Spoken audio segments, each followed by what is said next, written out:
Bonjour à toutes, bonjour à tous. Bonjour. Nous nous retrouvons donc aujourd'hui pour le dernier épisode de la saison 2 d'une semaine, un ouvrage.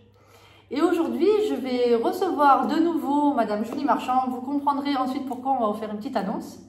Mais donc, je laisse la parole à Julie. Merci Julie.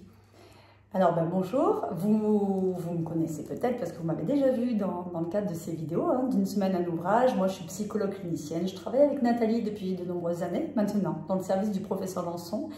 Et pour conclure cette série de vidéos, j'ai choisi aujourd'hui de vous parler d'un ouvrage. Alors je vais vous le présenter, je vais le rapprocher pour que vous voyez bien. Donc c'est le livre Le Joueur de Fyodor Dostoïevski.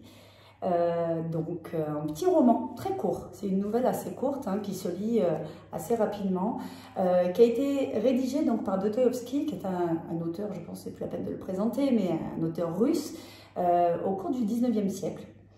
Alors, de quoi parle le livre? Tout d'abord, je vais vous lire le 4e de couverture et après je vous expliquerai pourquoi j'ai choisi ce livre pour conclure nos vidéos. Super. Alors, Alexis Ivanovitch, qui est le personnage principal de ce livre, joue d'abord pour gagner, puis pour étonner, et enfin pour espérer. Il n'a pas misé seulement de l'argent, mais sa vie elle-même. Ce récit suit comme une ombre Dostoïevski durant les 15 ans pendant lesquels à Moscou et à Baden-Baden, il se ruina au jeu. Jouer, c'est tenter le diable, c'est aussi tenter Dieu. Alexis a voulu tout risquer, toucher le fond pour connaître la compassion et la grâce divine. Il a une autre malédiction dans l'existence d'Alexis Ivanovitch, une femme bourreau, Pauline, la belle-sœur du général dont il est le précepteur, et qui rappelle Apollinaria que Dostoïevski aima d'un amour douloureux.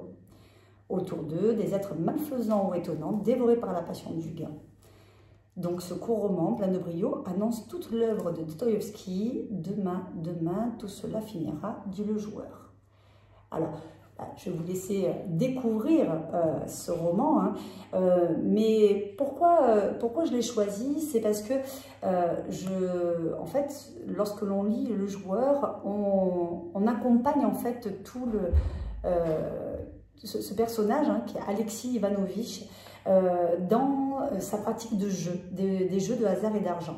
On va l'accompagner lors des premières pratiques de jeu, quand il est joueur occasionnel. Et très vite, en fait, ce personnage va commencer à avoir des gains en allant au casino, en allant jouer, accompagné donc, par d'autres personnages. Il va commencer à avoir des gains. Et ça, c'est un petit peu ce qui va précipiter, non pas sa réussite, mais sa chute. Parce que après des phases de gains assez importants, on va voir en fait dans tout son témoignage comment le gain peut venir modifier sa perception du contrôle sur le jeu.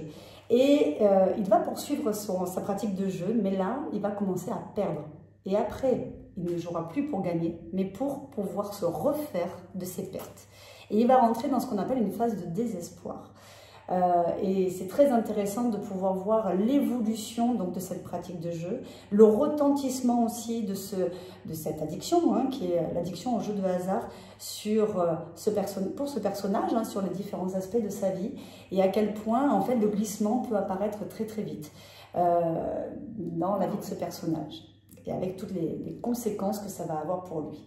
Et en fait, ce qui est assez intéressant, je trouve, c'est que Dostoïevski, donc l'auteur, décrit très très bien ce qui se passe dans la tête d'un joueur, parce que lui-même a eu une vraie problématique d'addiction au jeu de hasard et d'argent.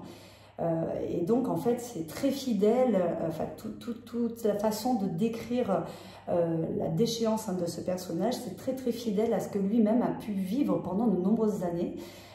Et c'est ce que j'ai voulu mettre en avant en fait en choisissant ce livre.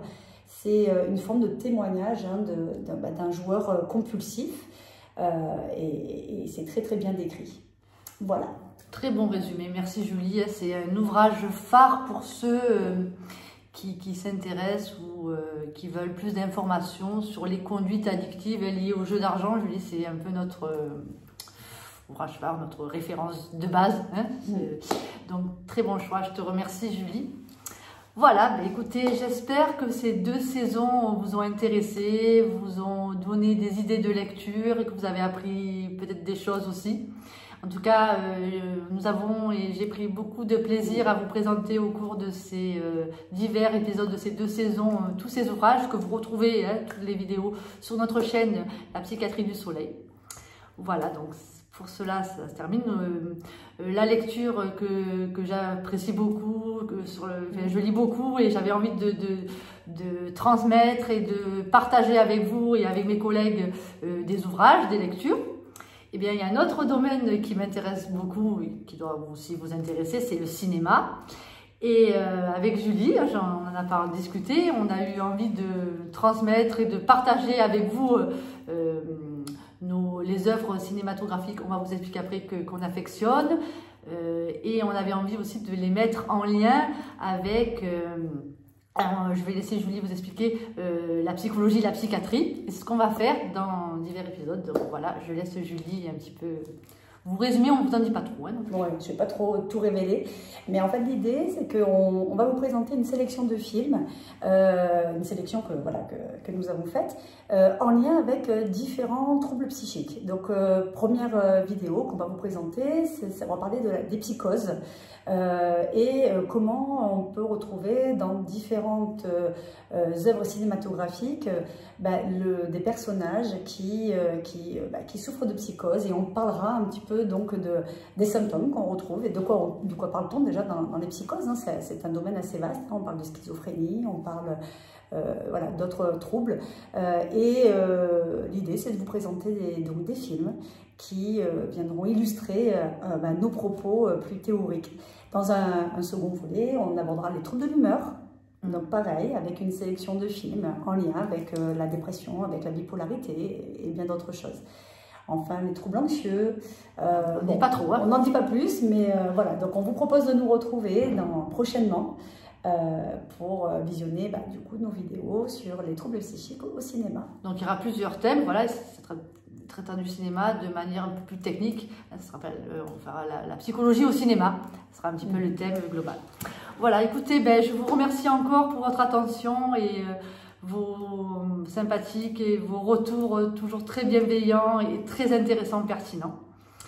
Je vous remercie et puis je vous dis à bientôt, bonne lecture et portez-vous bien. À bientôt, au revoir.